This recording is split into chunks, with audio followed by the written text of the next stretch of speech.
Oi, bom dia, me escutam? Oi, bom dia. Oi, doutor João Pedro. Escuto bem. Bom, bom dia para o pessoal que está aí. É muito informal o nosso encontro, tá? Eu sei que tem alguém do Correio que está nos acompanhando aqui. Temos a Mônica também, os jornalistas que entrarem agora na sequência. Vocês me ouvem, né? Pode entrar. Começou a reunião já aqui. Tá, ele tá aberto seu áudio, doutor João Pedro. Não sei quem é que o senhor está convidando para entrar, mas seja bem-vindo. Da imprensa. O Jônio está aqui do também. MP. A imprensa do MP. Ah, eu Exatamente. sei. A gente, então, aproveitando isso para avisar que nós estamos gravando o nosso encontro, tá? Nós temos ali mais um jornalista entrando, vamos aceitá-lo. Bom dia para quem está entrando agora. Então, a ideia é muito simples, tá? Para não tomar o tempo de vocês e também do Dr. João Pedro e do Jônio, que esse momento eleitoral, para eles é de bastante trabalho. Então, a gente já agradece, Dr. João Pedro e Jônio, a disponibilidade para esse encontro com os jornalistas. Nós recebemos algumas perguntas que estão aqui, que vão ser feitas aqui por mim na sequência. Nesse primeiro momento, agradecer também ao pessoal que já entrou, tá? Para nós do Gabinete de Comunicação, é um momento importante, tá? TV Pampa está entrando agora. Eu até estou dando essa faladinha para dar um tempo do pessoal entrar aí, porque são 10h04. A gente sabe que às vezes acessar o aplicativo e tal demora um pouquinho. A nossa ideia é que vocês tenham uma oportunidade de conversar com o Dr. João Pedro, né? E entender qual é a atuação do Ministério Público nas eleições, também tirar algumas dúvidas. É um tema muito complexo. Muitas vezes a resposta vai ser que isso não é a nossa atribuição, e o doutor João Pedro vai dizer de quem é, ou explicar o que possa ser explicado, tá? Eu sou a Roberta, para quem não me conhece, coordenadora da assessoria de imprensa do Ministério Público. Aqui comigo a minha chefe, a Cristina, que é a coordenadora do Gabinete de Comunicação. Nós estamos com vários colegas logados, inclusive a Flávia, que é a jornalista que atende a área das eleições. Então, é uma conversa muito informal, tá? Eu vou abrir, então, para quem quiser já fazer. Não, vou primeiro passar para o doutor João Pedro, para ele fazer uma breve apresentação, né, do cargo que ele ocupa no nosso GAEL, explicar o que é o GAEL, né? A Rádio Progresso entrando, que bom. Só esperar aqui o Adriano entrar, está sendo admitido, que daí o doutor João Pedro já começa. Pode começar. Doutor João Pedro, bom dia. Pode se apresentar brevemente e fazer uma explanação inicial que já contemple algumas das dúvidas, né, do pessoal, que acho que isso já adianta bastante. Bom dia aos colegas aí do Ministério Público, ao Jônio, que trabalha comigo. Eu sou João Pedro Xavier, sou coordenador do Gabinete de Assessoramento Eleitoral. E a peculiaridade, o ponto mais importante que eu salientaria de início é que, em se tratando de uma eleição geral, né, o trabalho, diferentemente de uma eleição municipal, o trabalho do Ministério Público Estadual Eleitoral ele é um pouco diferente, porque as atribuições, as tarefas relativas ao eleitoral, elas são divididas com a Procuradoria Regional Eleitoral, que faz parte do Ministério Público Federal. Então, uma série de atos que normalmente na eleição municipal são realizados pelo Ministério Público Estadual Eleitoral, nesta eleição eles são realizados em parceria com o Ministério Público Federal, a Procuradoria Regional Eleitoral. Dada a natureza dos cargos em disputa, nós temos uma eleição presidencial, uma eleição para governador, deputado estadual, federal e senador. Então, essa é a particularidade que a gente salienta. É um trabalho de articulação. Na verdade, se diz que os promotores do Ministério Público Estadual Eleitoral, eles são como fossem os olhos do Ministério Público Eleitoral em nível nacional, em cada localidade, em cada município, em cada zona eleitoral. Essa seria, assim, de início, a talvez o destaque maior para a compreensão de que a atividade do Ministério Público Eleitoral Estadual nessa eleição ela é peculiar e um tanto diferente da eleição municipal, onde o Ministério Público Eleitoral Estadual ele concentra uma série de atividades, como a impugnação ao registro de candidaturas, por exemplo, que nessa eleição é feita pela Procuradoria Regional Eleitoral. Só para dar um exemplo bem concreto de algo que diferencia, né? E também muito se falava dessa eleição de 2022 sobre um estremecimento do clima político que poderia repercutir. E sobre isso, o que se pode dizer é que nós estamos trabalhando muito e desde muito tempo de forma preventiva, não é? E de forma articulada e coordenada com a Procuradoria Regional Eleitoral, com o TRE, com diversos órgãos e instituições encarregados da segurança, da confiabilidade, com a própria imprensa também, não é?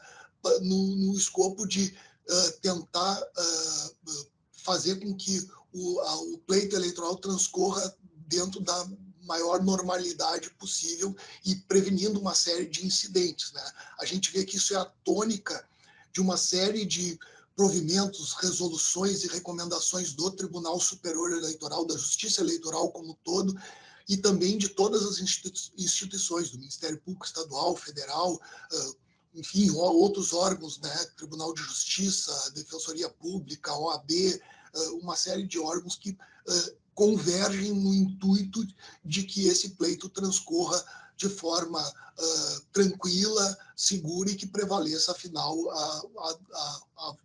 o voto do eleitorado. Essa é a tônica dessa eleição. E daqui para a gente, eu acho que nós podemos, só apresentando aqui, o Jônio me assessora no gabinete de assessoramento eleitoral, não é?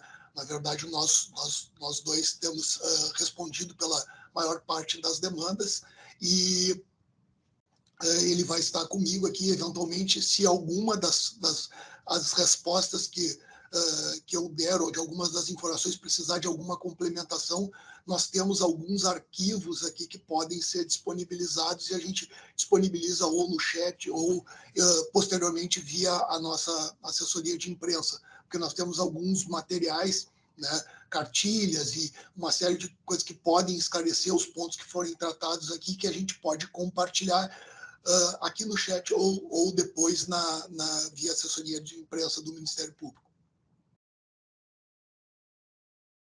Muito obrigada, doutor João Pedro. A gente começa agora, gente, uma rodadinha de perguntas. Eu peço que os convidados, os jornalistas que quiserem fazer perguntas, podem se apresentar, fazer pergunta. Como o doutor João Pedro disse, ele vai responder. Ao que precisar de complemento também, o Jônio está aqui para isso, para nos auxiliar. Ele sempre nos auxilia muito, o doutor João Pedro também. A gente faz questão de poder esclarecer as dúvidas de vocês.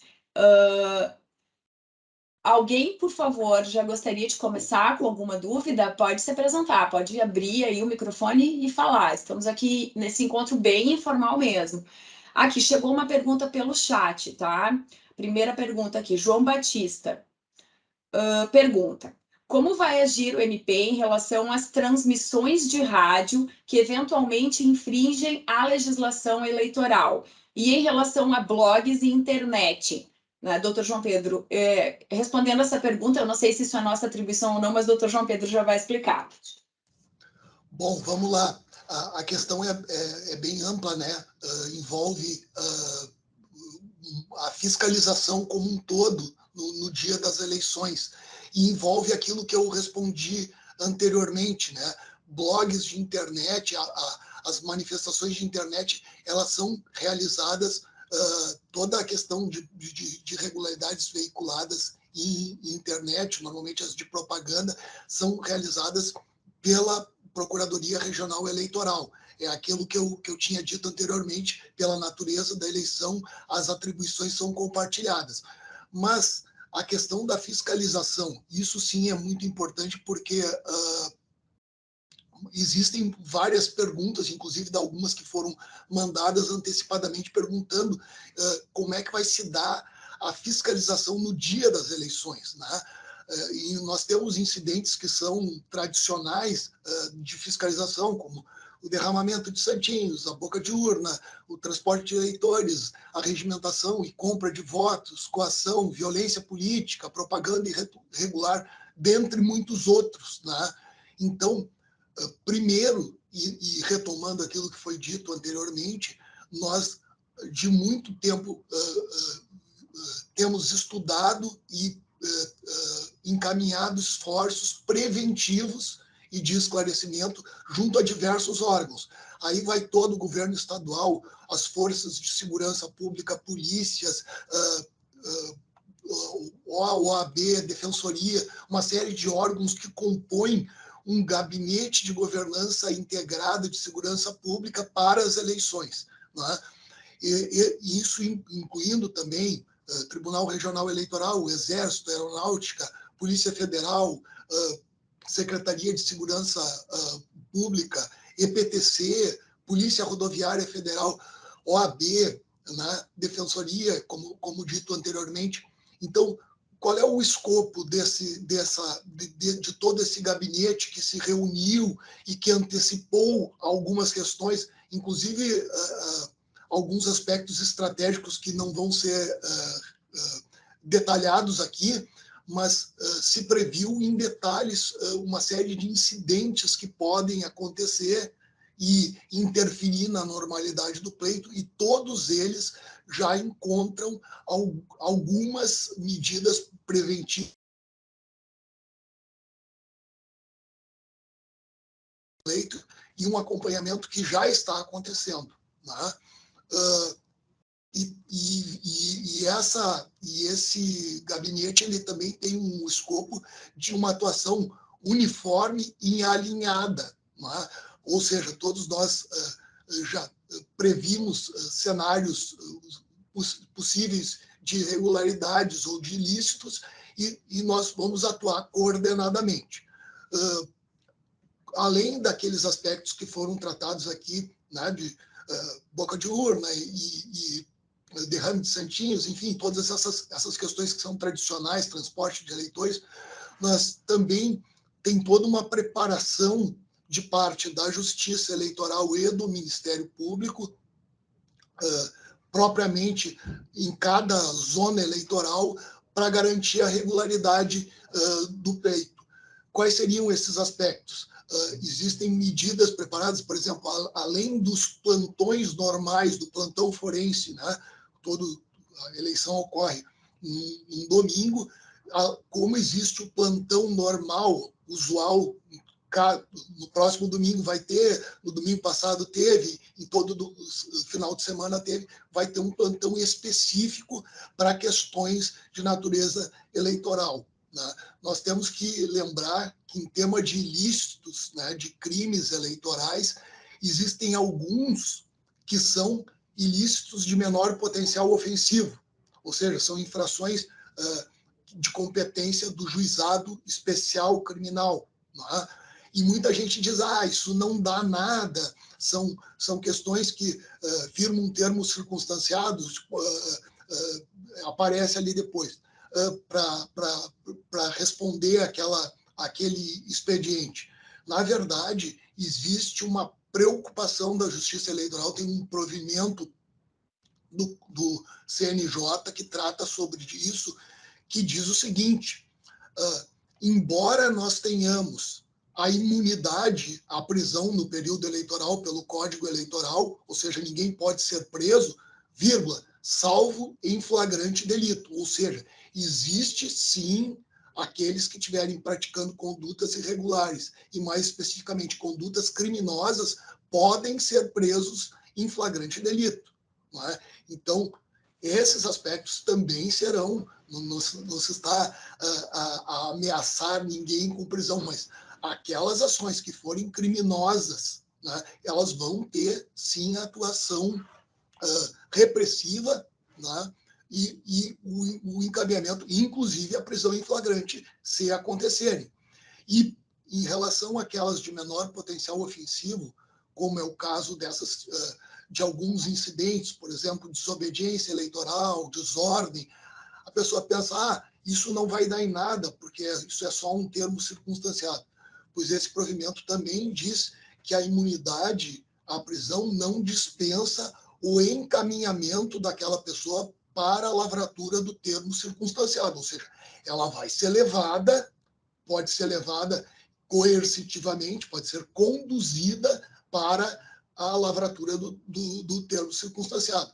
Ou seja, dizendo de forma bem clara e para que o nosso telespectador, o nosso ouvinte, ele compreenda. Isso não dá em nada porque é uma infração de menor potencial ofensivo. Não é verdade. As infrações, sejam elas crimes, sejam infrações de menor potencial ofensivo, ou sejam irregularidades que não sejam de natureza criminosa, elas vão ter atuação de parte das autoridades que fiscalizam o pleito. Não é? Então, nós estamos estruturados para isso, e vamos atuar, já estamos atuando no período de propaganda, atuamos no período anterior. Nós temos tido uma atuação bastante consistente, com alguns episódios, e que resultaram, depois da compreensão vamos dizer, a percepção de que a Justiça Eleitoral está atuando, houve uma diminuição de alguns incidentes, no período de propaganda, principalmente. Né? E eu quero dizer aqui também, a pergunta foi sobre a fiscalização, né? E nós já estamos ampliando um pouco, mas, assim, a Justiça Eleitoral do Rio Grande do Sul, o TRE, aqui foi pioneiro em determinadas decisões, por exemplo, sobre propaganda em outdoor, ou propaganda com efeito outdoor, que foram parâmetros para o Brasil todo. Nós ainda, sobre determinadas questões, não temos ainda posicionamento do Tribunal Superior Eleitoral, mas a jurisprudência aqui do Tribunal Regional Eleitoral, ela foi pioneira e muito rigorosa sobre determinados conteúdos que não são admissíveis, não é? Como propaganda eleitoral, por exemplo. E isso repercutiu em todo o cenário nacional. E, finalizando aqui, a questão da fiscalização, nós vamos abordar possivelmente outros aspectos mais adiante, específicos sobre o dia do pleito. O que se pode dizer é que nós tivemos até agora incidentes que podem ser considerados normais em todo o pleito que já aconteceram, mas não tivemos anormalidades que desgarrassem daquilo que é o que normalmente se constata, e nós tivemos uma atuação muito pronta, muito efetiva acerca disso.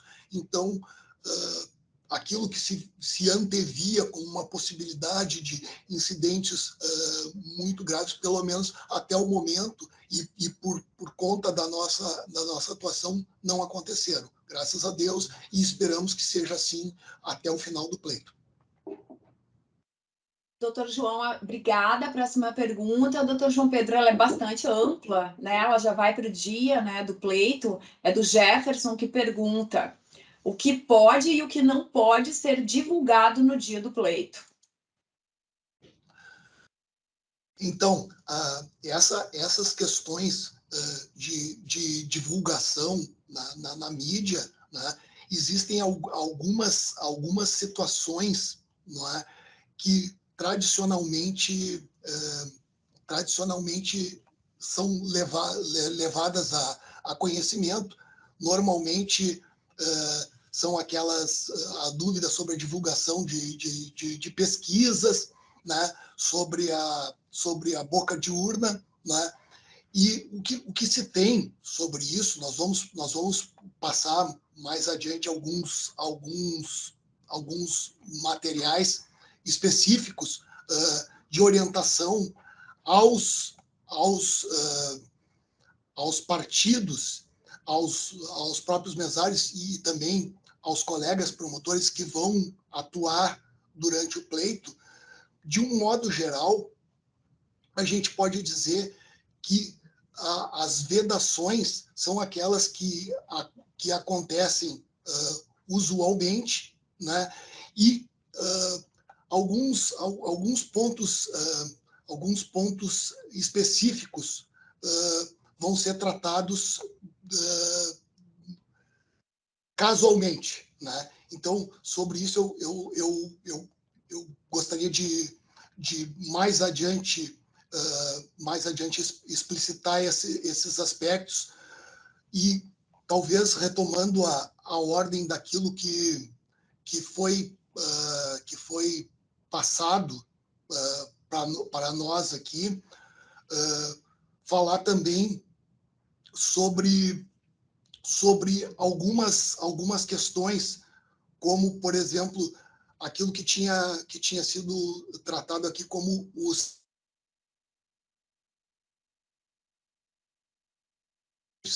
não é? E o volume delas. Doutor João Pedro, repete, por favor, tratar do quê? Porque para mim aqui deu uma falha, não sei se o pessoal também teve essa falha. O senhor gostaria de falar sobre alguma coisa e o volume delas? Os canais disponíveis para a realização de denúncias. Nós tivemos aqui alguns encaminhamentos preliminares, tá? Sobre questões que os nossos a imprensa teria recebido, né? E quais seriam os mais comuns e aqueles que teriam maior quantidade de questionamentos e dúvidas, né? Então, seriam os canais de denúncias disponíveis, né?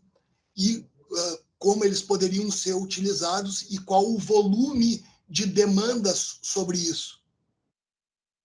Eu não sei se confere essa porque isso me foi passado pela nossa própria assessoria de imprensa.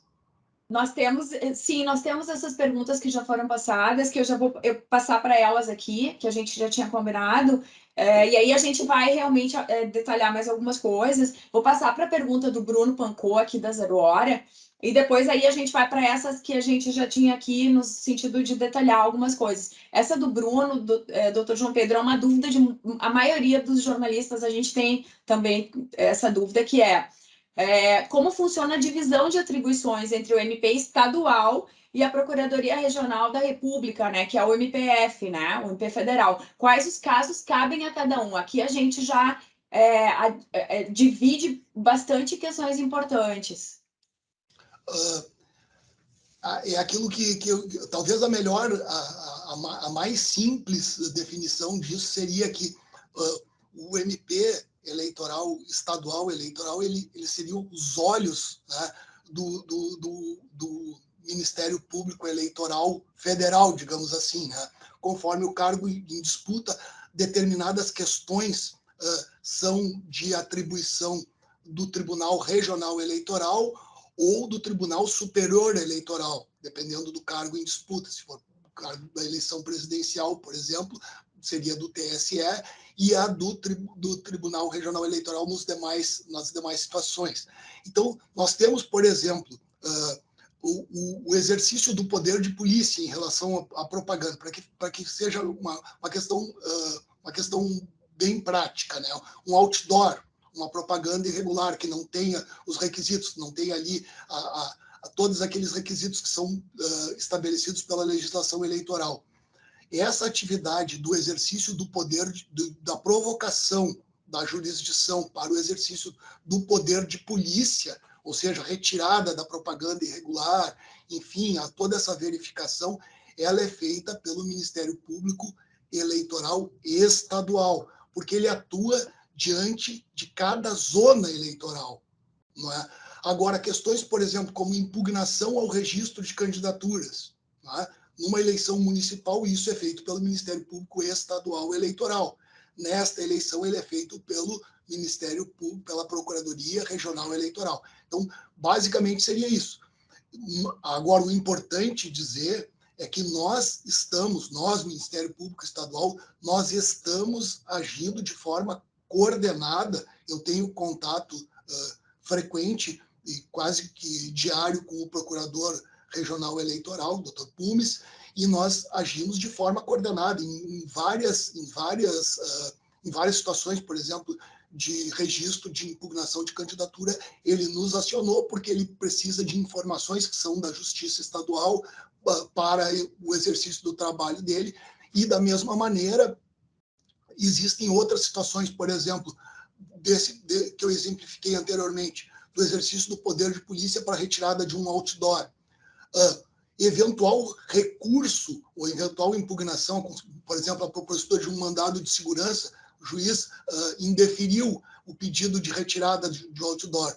E o meio para impugnar essa decisão seria um mandado de segurança que vai para o Tribunal Regional Eleitoral. Não é? E ali não existiria atuação do Ministério Público Estadual, em princípio. Mas como nós estamos agindo de forma coordenada, nós estamos atuando em parceria com o Ministério Público Federal Eleitoral, ou seja, com a Procuradoria Regional Eleitoral, e nós aí conseguimos êxito em diversas situações semelhantes. Então, de forma bem resumida, essa é vamos dizer, a distinção entre a atuação do MP Eleitoral Estadual e do Ministério Público, da Procuradoria Regional Eleitoral, do Ministério Público Federal. Algumas questões, por exemplo, como a propaganda em internet, toda ela é de atribuição nessa eleição do Ministério Público, da Procuradoria Regional Eleitoral. Todos os jornalistas que tratarem eventualmente de algum tema específico, eles vão verificar que isso é tratado pela Procuradoria Regional Eleitoral. Mas, por exemplo, o outdoor, ou, enfim, o banner, as bandeiras, elas são de competência do Ministério Público Estadual, no que toca ao exercício de poder de polícia. Não sei se ficou claro isso. Sim, ficou claro, mas é bem amplo, né, doutor João Pedro? Claro que em algum momento a gente entende que situações vão chegar onde os jornalistas vão ter essa dúvida e perguntar se isso é do MP ou se não é. O Jônio levantou a mão. Só uma complementação.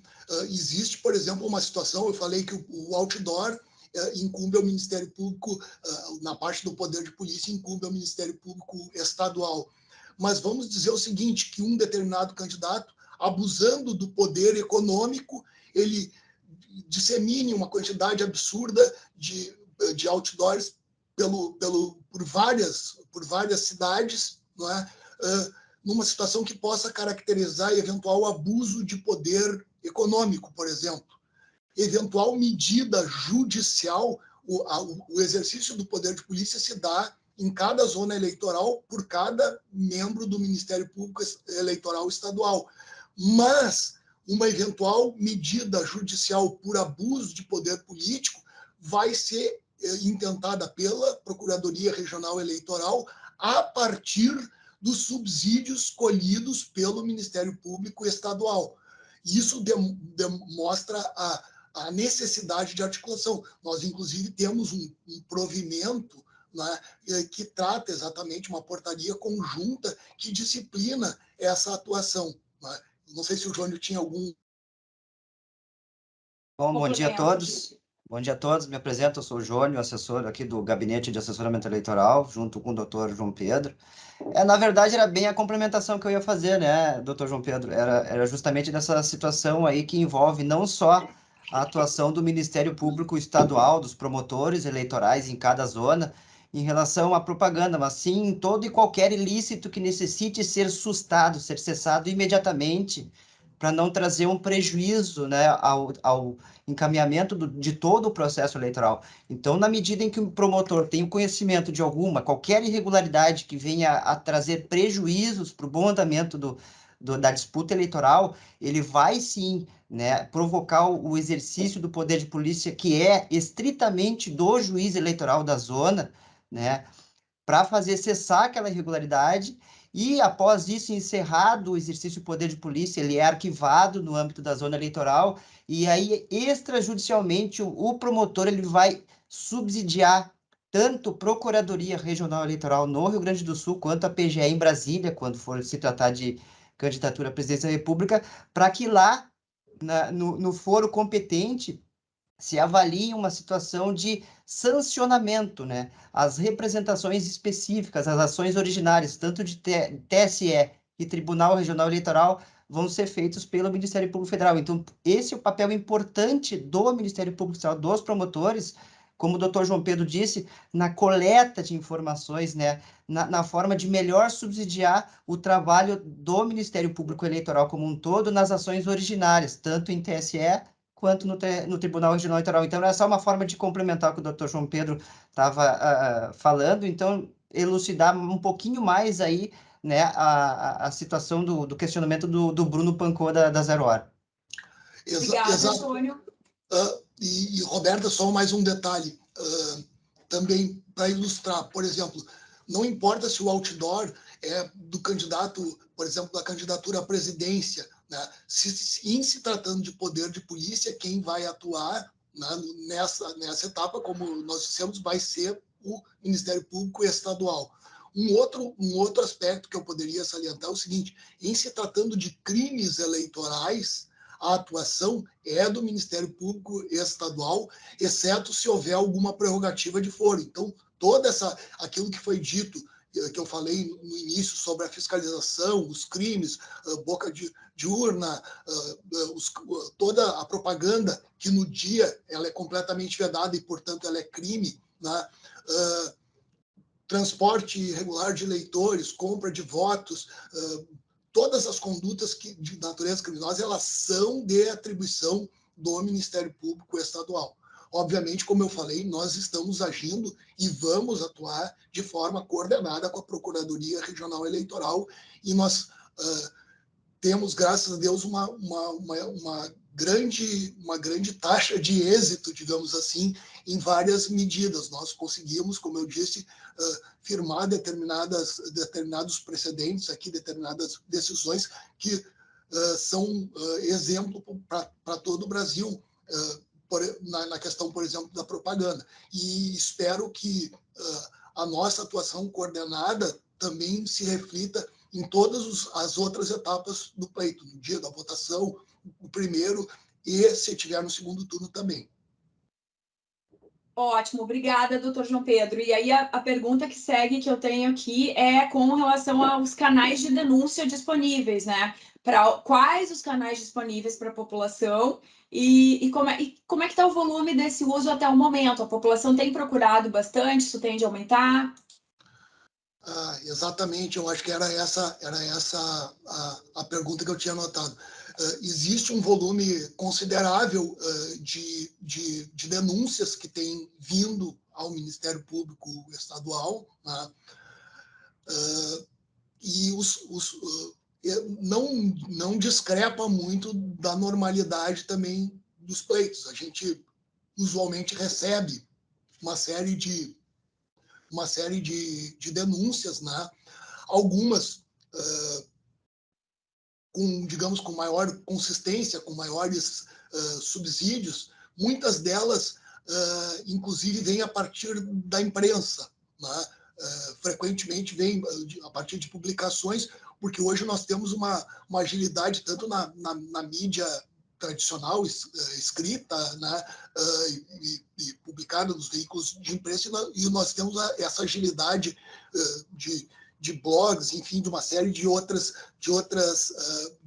veículos que trazem situações, muitas vezes provocando a atuação do Ministério Público.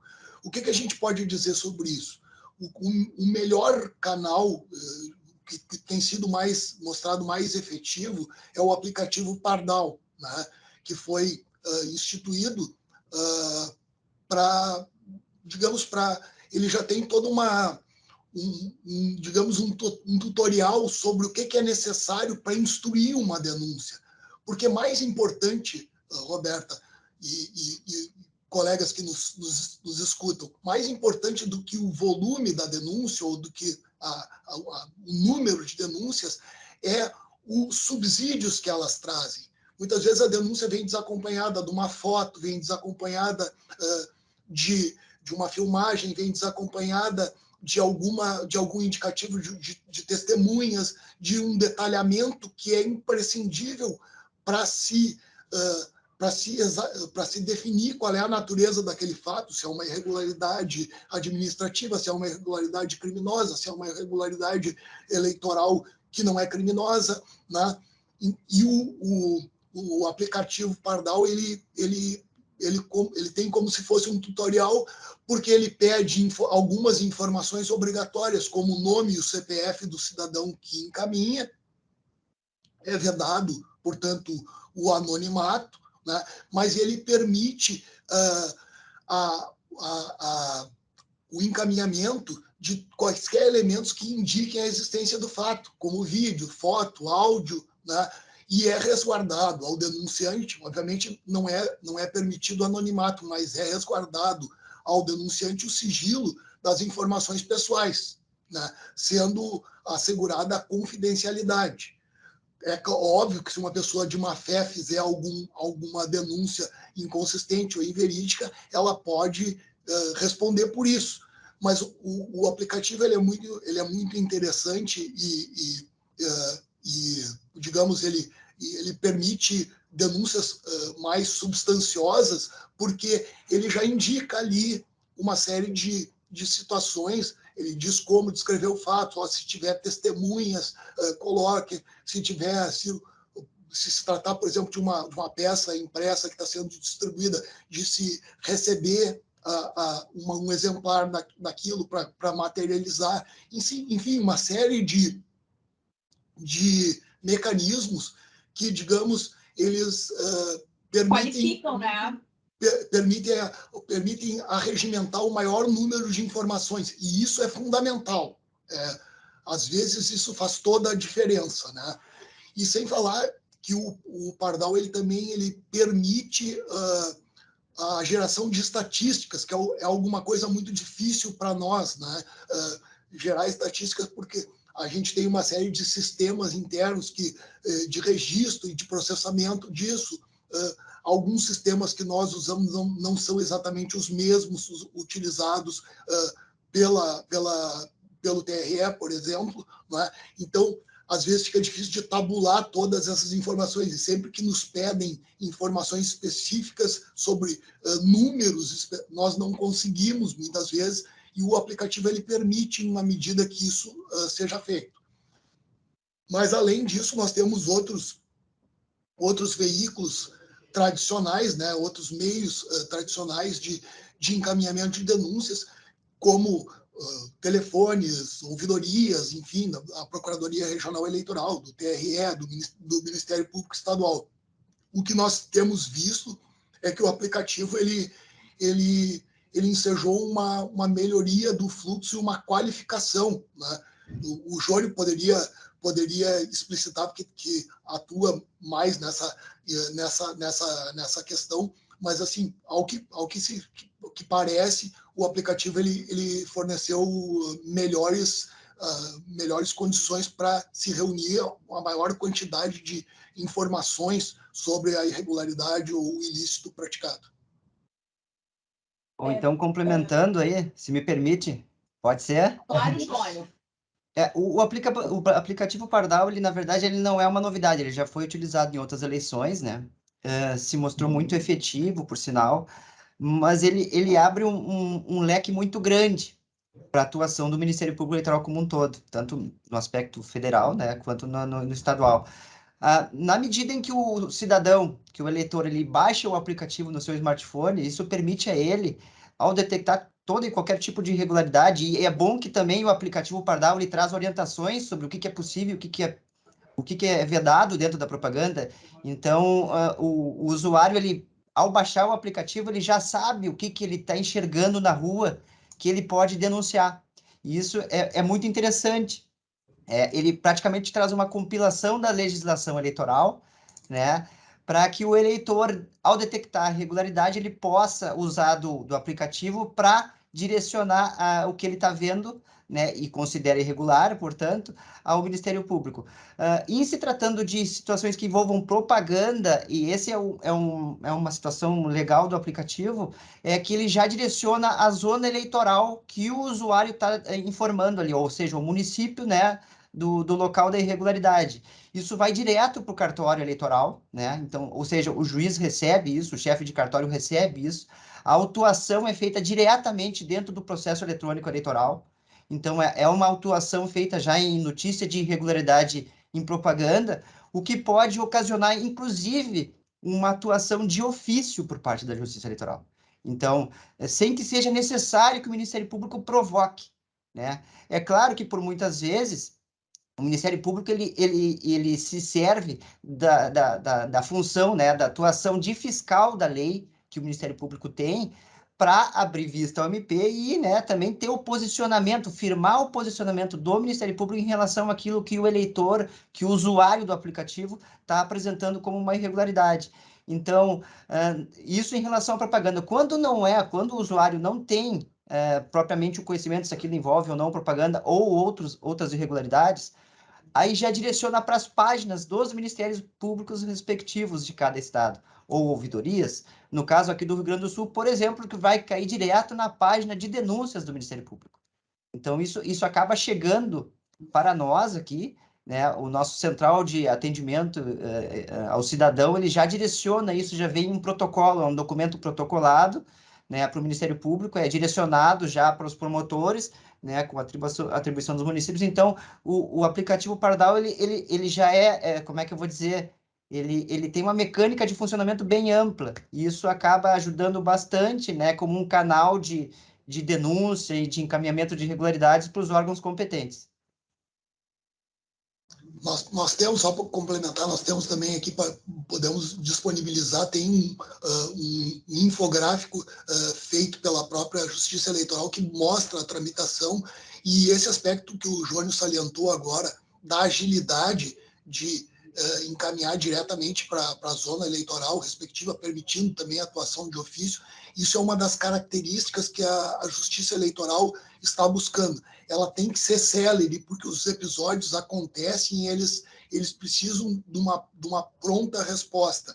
Nós já tivemos esse ano alguns episódios onde a Justiça Eleitoral foi muito célere, muito expedita e agiu, inclusive, de forma preventiva. Não é? Tem aquele episódio sobre a bandeira nacional, né? Onde a Justiça Eleitoral conheceu uma situação a partir de uma veiculação, eu acho que foi até de uma entrevista na mídia, e conheceu de ofício conheceu uma espécie de uma reclamação, uma espécie de um pedido inominado, não é?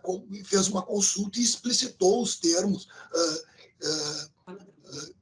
já na forma que o próprio Tribunal Superior Eleitoral já havia decidido. Então, assim, nós temos a rapidez, né? É algo que nós buscamos e procuramos ser céleres, porque a demora ela pode ter consequências que a gente não consegue reparar depois. Então, o cumprimento de prazos, e isso é importante também salientar, os feitos eleitorais eles têm prioridade absoluta, não é? Eles têm prioridade absoluta legal, e os julgamentos se dão dentro do prazo previsto para tanto. Nós temos sessões do Tribunal Regional Eleitoral onde questões trazidas numa semana, por vezes, são decididas de uma semana para outra, não é? Com muita agilidade, com muita qualidade também. Então, isso é um aspecto importante que dá segurança, porque baliza as condutas, os comportamentos.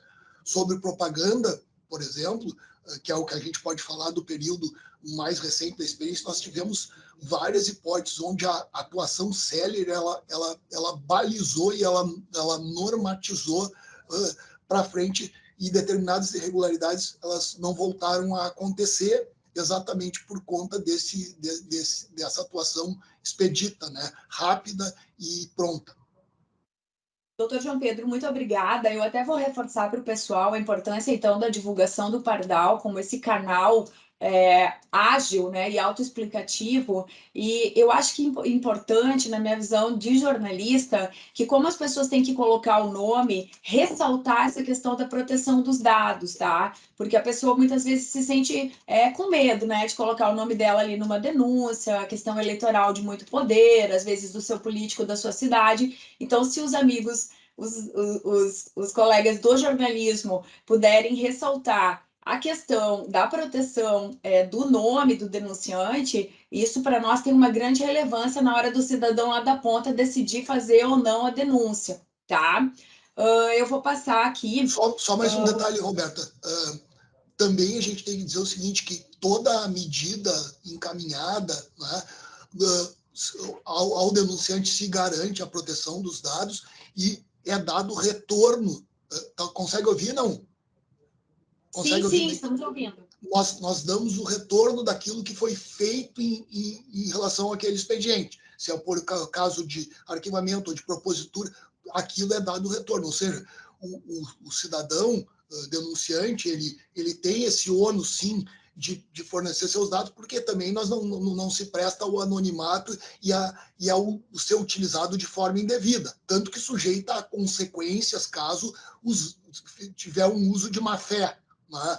Mas o importante é que isso estabelece um canal entre quem está atuando naquele expediente, tratando daquela denúncia, e a pessoa ela tem um retorno daquilo. Muitas vezes ela inclusive complementa informações que não tinha dado. Então, assim, é bom a gente dizer que isso está acontecendo e vem acontecendo e está qualificando esse processo, né? Porque aquele denuncismo, vou denunciar qualquer irregularidade, às vezes sem ter elementos, isso está criando uma cultura e uma consciência de cidadania e de fiscalização, que vai muito além. E eu sempre falo, falei aqui da fiscalização por parte do Ministério Público, das instituições, mas também a fiscalização ela é do cidadão e a fiscalização é dos próprios partidos e candidatos, os quais nós sempre supomos, né, que são os maiores interessados na legitimidade do pleito. Então, isso também é importante salientar. O partido, o candidato que segue as prescrições, ele vendo um outro candidato ou um outro partido não seguir, ele também tem legitimidade para denunciar e, inclusive, para propor determinadas medidas. Né? Não cabe aqui detalhar, mas, enfim, também é um ator legítimo dessa fiscalização e um ator qualificado, porque supõe-se ele conhece, ele está envolvido no pleito. Então, sim, é bastante importante a gente salientar que isso vem sendo feito e nós temos a percepção é de um acréscimo de qualidade assim dessa relação das denúncias e dos encaminhamentos que são feitos. Essa é a impressão que a gente tem. Ainda talvez seja cedo para dizer, mas nós avançamos bastante nesse ponto. Obrigada, doutor João Pedro. Agora, para a gente explicar rapidinho, né, como é que se dá a fiscalização no dia da eleição? O que no dia da eleição o Ministério Público Eleitoral estadual faz e o que cabe aos outros? Seguindo aquela linha de que, vamos dizer, a capilaridade do Ministério Público Estadual, ele está em todas as comarcas do Estado, não é? Nas zonas eleitorais. Então, a fiscalização na zona eleitoral de todos esses incidentes, dos fatos, como eu disse, dos ilícitos, dos crimes, né? Sejam eles infrações penais ou infrações penais de menor potencial ofensivo, todas eles são de atribuição do Ministério Público Estadual. Então, essas denúncias serão realizadas. E é a situação aquela tradicional sobre denúncias de boca de urna, a regimentação de eleitores, transportes, coação, violência política, propaganda irregular, todas as que se possa imaginar vão ser realizadas pelos promotores eleitorais do Ministério Público Estadual. Obviamente que também, na parte que toca ao Ministério Público Federal Eleitoral, à Procuradoria Regional Eleitoral, eles estarão de prontidão para a atuação na área respectiva. Mas essa fiscalização no dia, boa parte dela, aquilo que está acontecendo diante das zonas eleitorais, locais de votação, são de atribuição do Ministério Público Estadual Eleitoral. Isso, também salientando, né, nós temos mais de 100 promotores, né, pelo Estado, promotores eleitorais, eu não sei cento e quantos exatamente, o João deve lembrar de cabeça, mas... 165. Isso, 165 em todo o Estado, então isso é importante que se ressalte, né, um número bastante grande de promotores com todas as equipes, né, do Ministério Público trabalhando no dia. Aí já entro em duas perguntas aqui, ó. O que será feito está sendo planejado para reduzir eventuais riscos de problemas nas sessões eleitorais e medidas especiais visando possíveis, né, ataques a urnas eletrônicas por parte de alguns candidatos? Pois então, sobre isso, tem algo que parece, né, não é tratado com a frequência que eu imagino que deveria ser, que é o esclarecimento à população sobre a ordem de votação.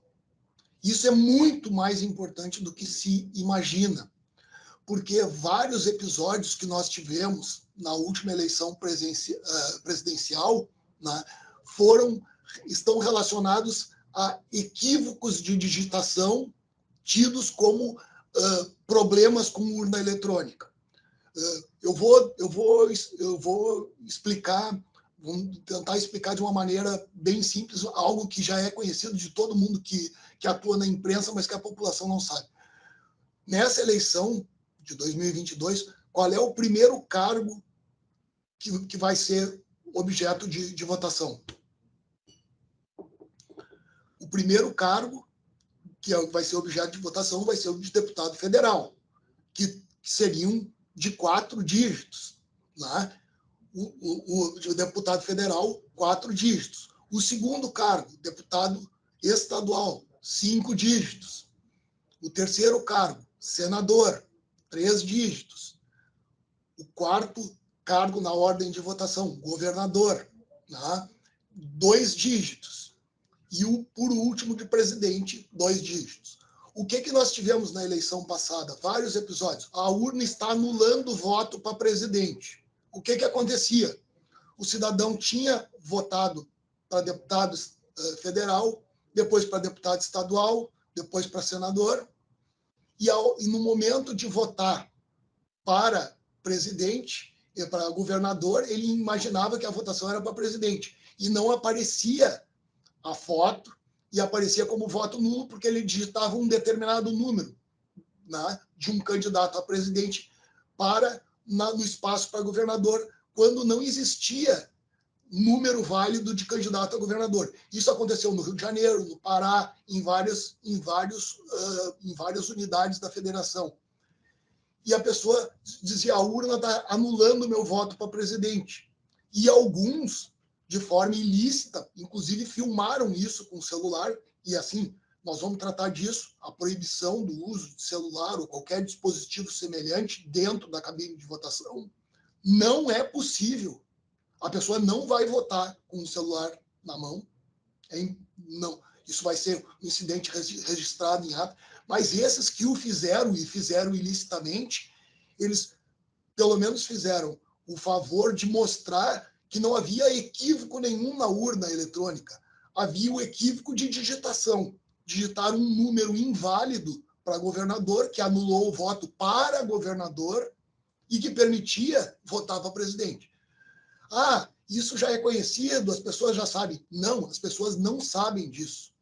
E outra coisa que é muito importante, que foi alterado da eleição passada para essa, sempre se diz o seguinte: aperte o número do seu candidato, seja qual for o cargo lá, começa como deputado federal, depois deputado estadual, depois senador, depois governador, depois presidente. Aperta um número e confirma.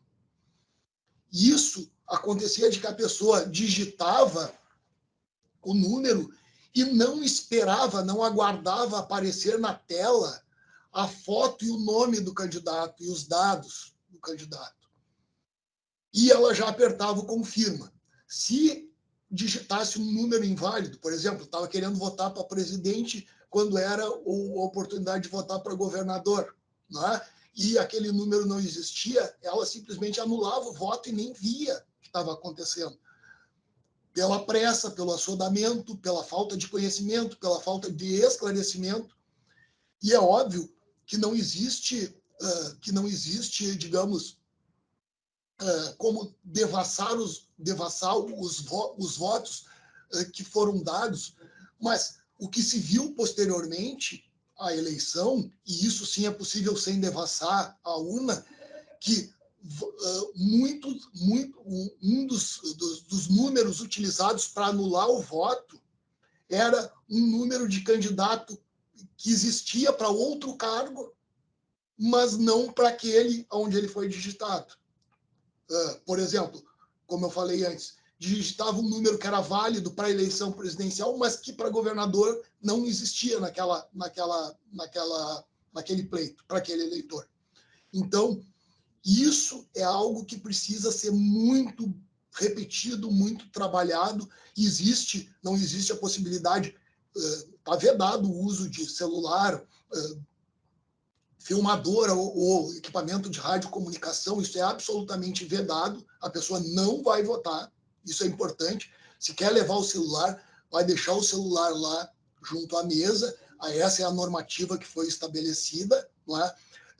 Ou vai deixar com alguém, com algum parente, com algum amigo, ou não leve, né? Mas é absolutamente vedado. Agora, é muito, muito, muito importante que a pessoa saiba que vai votar primeiro para deputado federal, que ela vai digitar quatro algarismos, ou se votar na legenda só 2, depois para deputado estadual vai digitar 5 algarismos, ou só 2 se votar na legenda, depois para senador vai digitar 3 algarismos, depois para governador e finalmente na eleição presidencial, que é aquela que mais marca. Então a pessoa talvez chegue na cabine de votação querendo votar logo para o presidente. E também aqui é importante esclarecer desde logo uma fake news que às vezes circula de que se a pessoa anular o voto para algum cargo, por exemplo, para deputado federal, para estadual,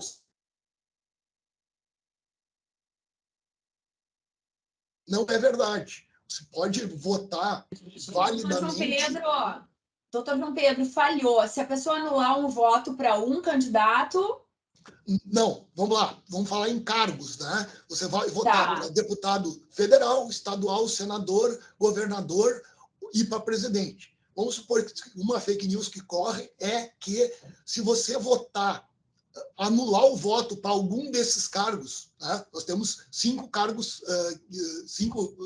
para votar. Se você anular ou votar em branco para o voto, por exemplo, eu quero votar só para presidente, eu quero votar só para governador, ou só para deputado, ou só para senador, e anular os outros ou votar em branco. É perfeitamente possível que isso aconteça, isso não vai anular voto nenhum.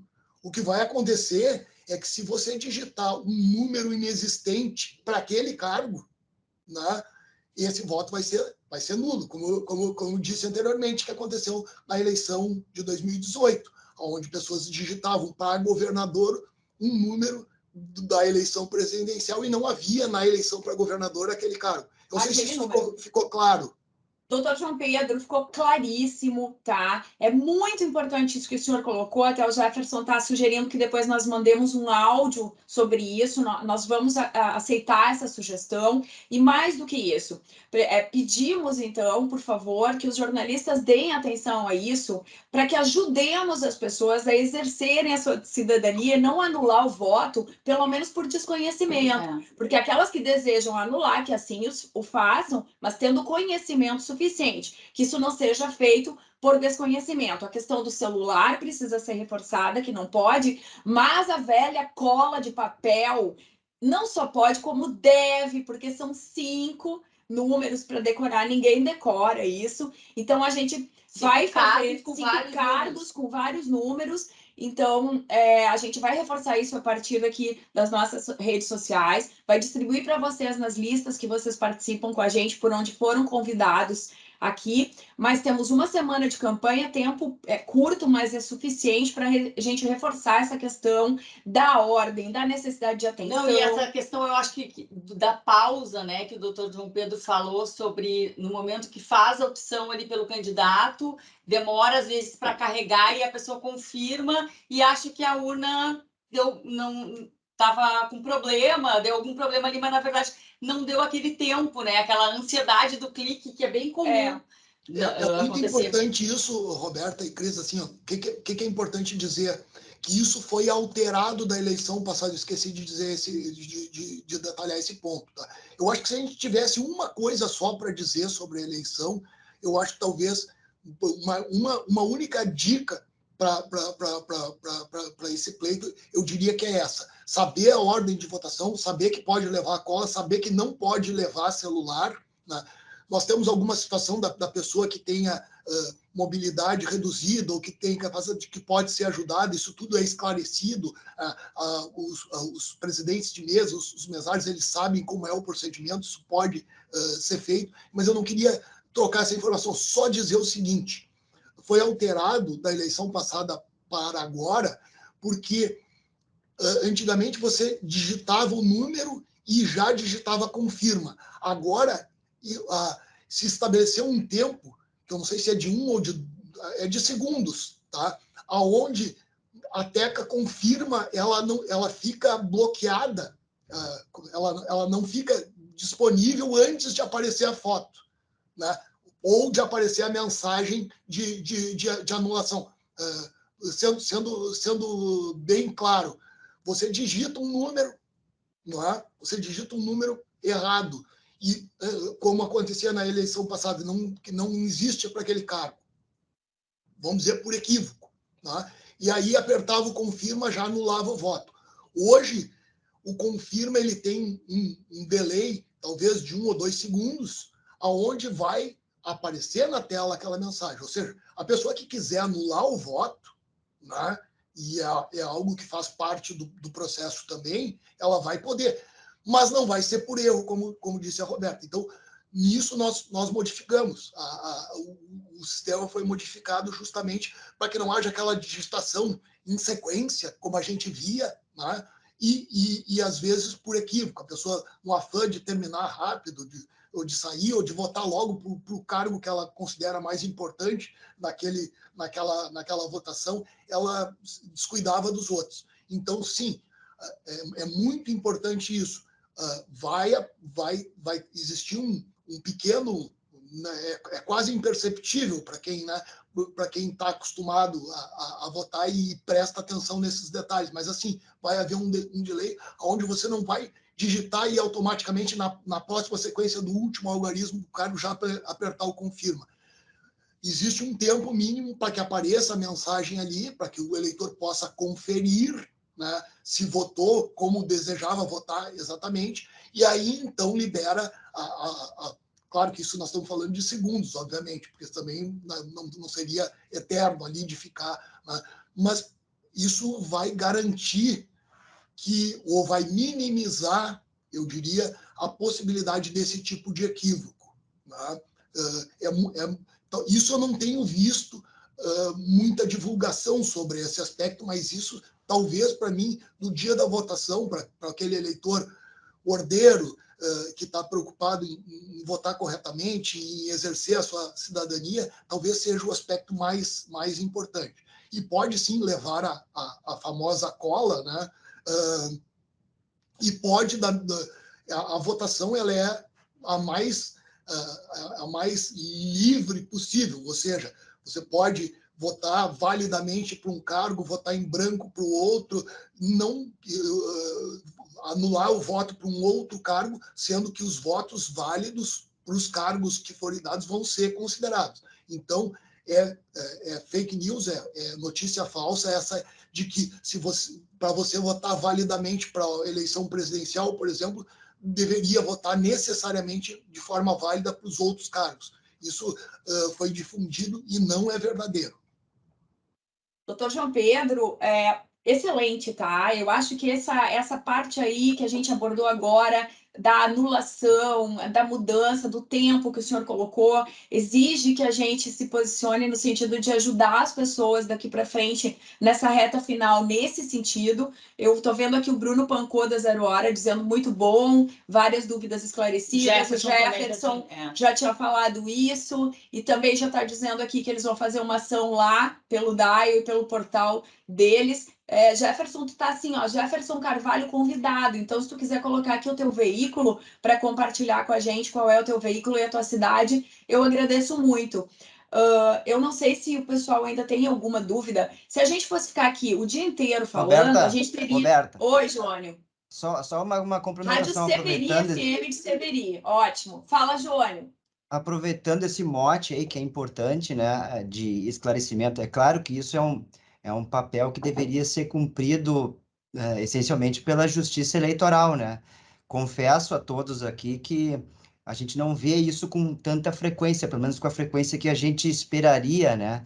Mas cabe aqui, já aproveitando que temos várias emissoras, que vocês têm um alcance, uma capilaridade muito boa, que vocês façam esse papel também, tomem para si esse papel de esclarecimento ao leitor, tudo que o doutor João Pedro aqui explanou, que isso seja amplamente divulgado, não só no dia das eleições, antes das eleições, né, para que isso alcance de maior, assim, o maior número de eleitores, de cidadãos possível, porque isso daí são informações que vão ajudar bastante, né? Inclusive para a segurança do processo eleitoral, para o melhor andamento do processo eleitoral. Então, eu gostaria de aproveitar esse momento aqui de também dizer que vocês têm um papel importantíssimo, né?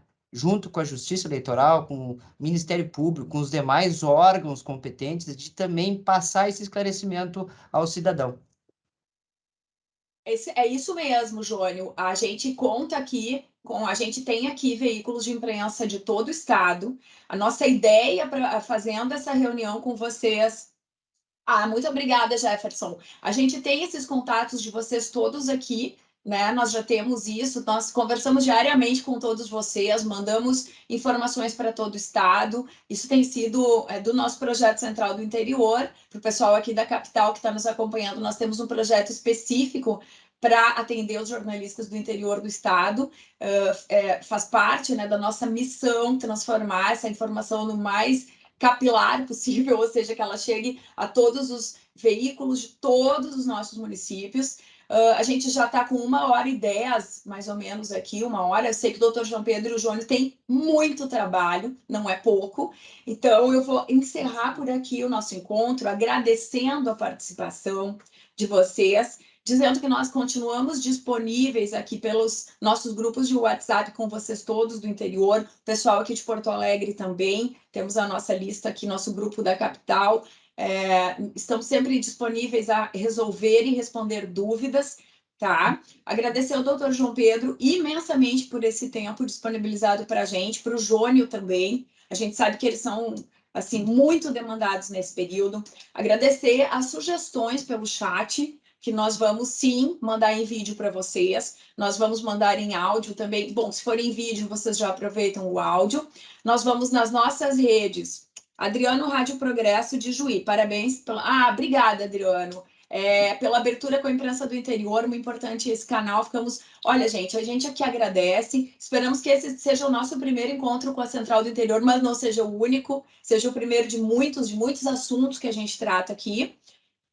O doutor João Pedro disse que vai disponibilizar alguns materiais, o Jônio vai nos passar, a Júlia, que fala com vocês sempre, que é a nossa jornalista que atende a Central do Interior, vai repassar para vocês, vamos repassar para a capital, e realmente agradecemos, acho que foi um momento muito importante para nós, estamos à disposição, tá, gente? Bom dia! Roberta, eu só queria lembrar o pessoal que a gente tem no site do Ministério Público uma página... Ótimo, Flávia, Só sobre eleições, que tem vários materiais ali para tirarem dúvidas também. A gente, inclusive, pode disponibilizar ali esses novos materiais, daí fica tudo num lugar só. A Flávia é a jornalista que atende o eleitoral, tá? Ela está aqui fazendo uma lembrança super importante para nós e do canal do Ministério Público e da disponibilização ali. Doutor João Pedro, quer fazer um encerramento? Eu gostaria só de dizer, fazer alguns reparos que a gente poderia detalhar, por exemplo, sobre o uso de celular. A pessoa diz, então eu vou ser revistado. Não, não se trata disso. A pessoa que estiver ostensivamente com o celular, ela vai ser convidada. Isso vai ser... Tem que lembrar, antes de tudo, o presidente da mesa, ele é autoridade no local, ele tem conhecimento, ele foi instruído, não são pessoas pegas aleatoriamente para exercer essa função que é tão importante e às vezes não valorizada. Mas as pessoas, a ideia é orientar. Poderia falar aqui também sobre o porte de arma, que saiu uma regulamentação, mesmo aqueles civis que têm um porte de arma, não vai ser permitido votar armados. A gente pensa, seria um absurdo a pessoa dizer, eu quero ir votar armado. Não é permitido ao civil votar armado. Então, o que vai acontecer? Isso são incidentes que se registram, a ideia é orientar, não é punir ninguém, só que, obviamente, a pessoa tem que entender o porte de arma dá direito a você circular com ela diante de certas regulamentações. E, por exemplo, você não entra armado num avião. Tá? Não existe resolução, existe uma regulamentação própria que não permite que uma pessoa entre, mesmo tendo porte de arma. Você não entra. A bem da segurança, você não entra armado, um civil que tenha porte dentro de uma agência bancária, num estádio de futebol. Não é? Por que isso? É para restringir o direito a andar armado? Não. É para a bem da segurança, porque daquela pessoa e das outras, porque às vezes aquela pessoa pode estar servindo de veículo, ela pode estar sendo usada por uma outra, né, mediante uma coação, para levar a arma para determinado ambiente onde ela não deveria estar. Então, o Tribunal Superior Eleitoral esclareceu que é completamente vedado esse tipo de porte de arma, por exemplo, e é vedado com o uso de celular. A proibição, essa proibição existe desde 2009. Não é uma novidade. A novidade, se é que se pode dizer assim, é que vai existir uma orientação e uma atenção muito mais rigorosa acerca desse tipo de episódio, porque se viu que isso gerou confusão. Ou seja, um sujeito que, como eu disse antes, digitou um número do candidato a presidente no momento que estava digitando o voto para governador e filmou isso, gerou um tumulto numa sessão eleitoral.